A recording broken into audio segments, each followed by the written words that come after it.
So, eto, mga minamahal, mayroon pong pinapakalat na video. Itong si Senator Amy Marcos patungkol nga po sa ginawang iskandalo ni Sara Duterte. Itong video na to ay ganti ni Senator Amy kay Vice President Sara Duterte. So, ano nga ba yung hanash dito? Ganito ha, para makuha niyo yung context.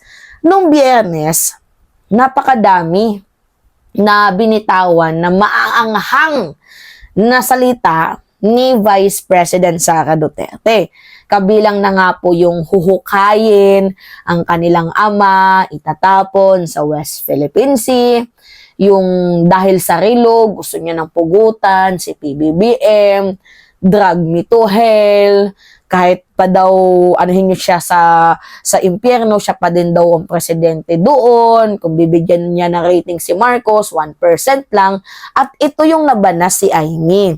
Nung nilaglag siya ni Sara, na ang sabi ni Sara Duterte is si Amy daw yung lapit ng lapit sa kanya at si Amy din daw po yung nagyaya na tumakbo siya bilang vice-presidente ni President Marcos. Kasi hindi naman daw talaga mananalo sila PBBM against kay Leni Robredo kung wala daw po yung tulong ni Sara Duterte. So sa madaling sabi, mga minamahal, ginamit daw po ng mga Marcoses itong si Sara Duterte para manalo against kay Leni Robredo. Isipin nyo, mga minamahal, ang akala ko ba unitin kayo?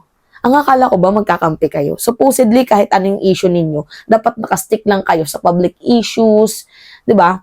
Kung personal nyo naman yan, dapat kinip mo na lang.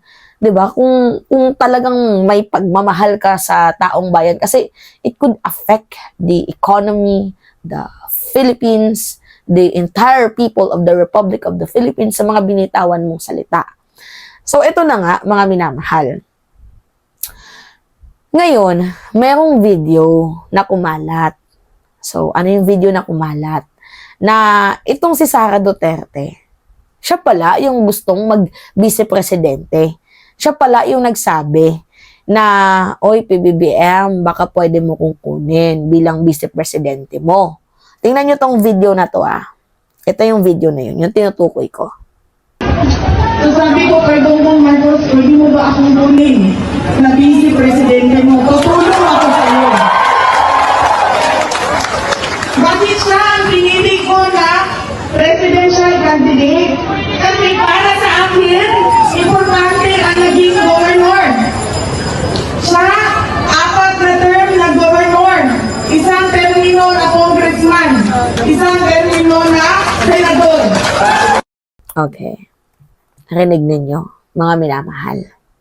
So, alam nyo ba na yung video na yan ay galing pala kay Amy Marcos.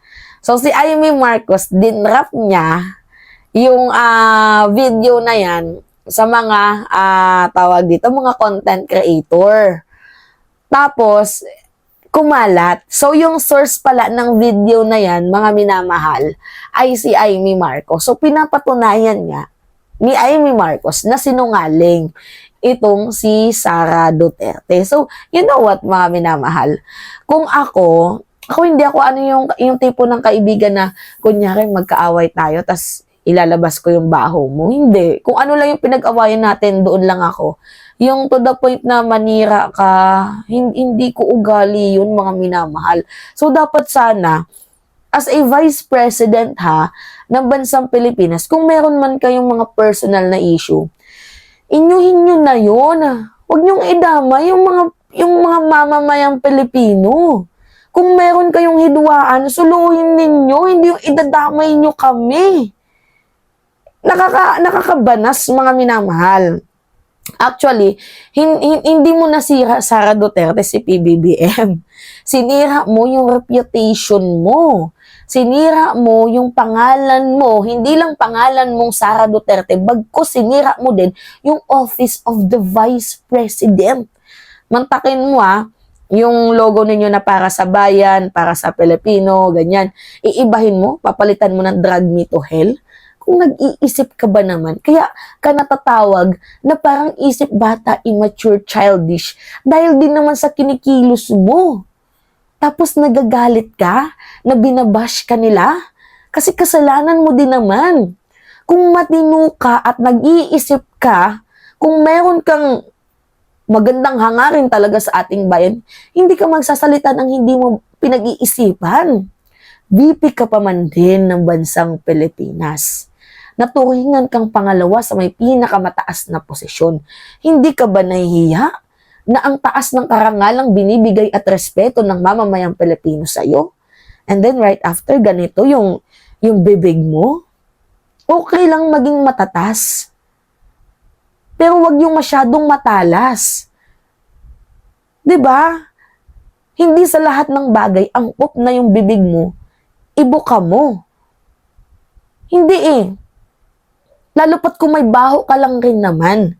Ang hilig mong pumuna sa muta ng iba, pero yung sarili mong muta, hindi mo mapuna-puna.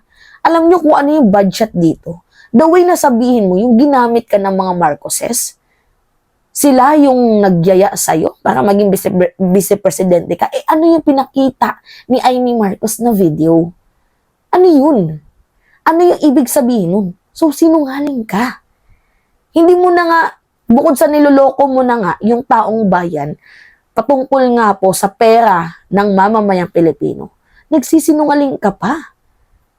Video doesn't lie. May record, oh.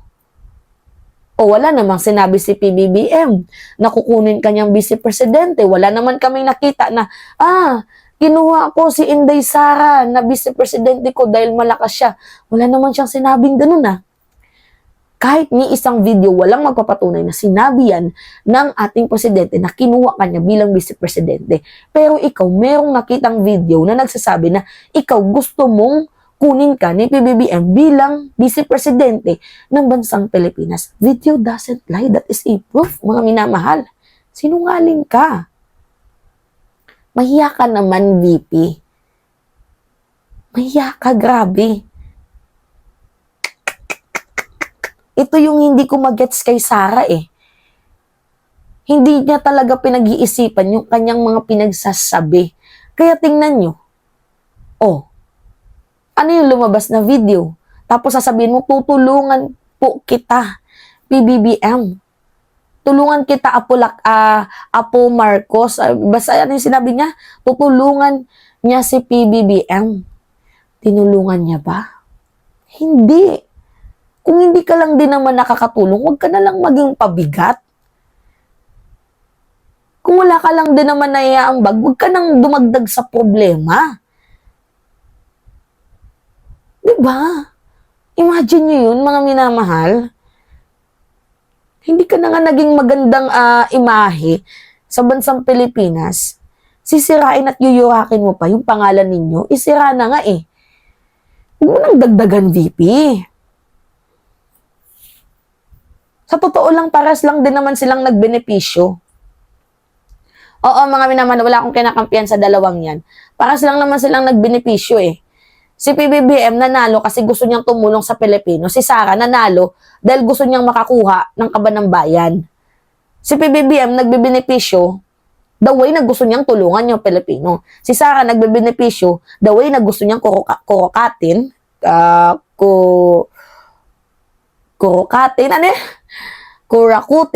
ang pera ng taong bayan. Kakahiya. Sana next time yung PR manager ni Sara Duterte or yung advisor ni Sara Duterte, sana bigyan mo din naman ng advice yung tuta mo na wag nang magkalat. Ba't mo hinayaan na magsalita, pakalat-kalat itong si Sara Duterte? Hindi nyo dapat inahayaan ng ganito yung patron ninyo. Biruin nyo kung ano-ano yung pinagsasabi. Ano-ano yung mga lumalabas sa bibig. Hindi na nahihiya. Sino yung PR manager nito? Pagsabihan nyo nga to, masyado ng attack eh. Wala namang sense yung mga pinagsasabi. Okay lang sana kung may sense. Kaso wala naman. Diyos mio. Anyway, mga minamahal, yun po. It's me again, si Mima Alicia nyo, at nagbabalik ulit para sa ating panibagong video.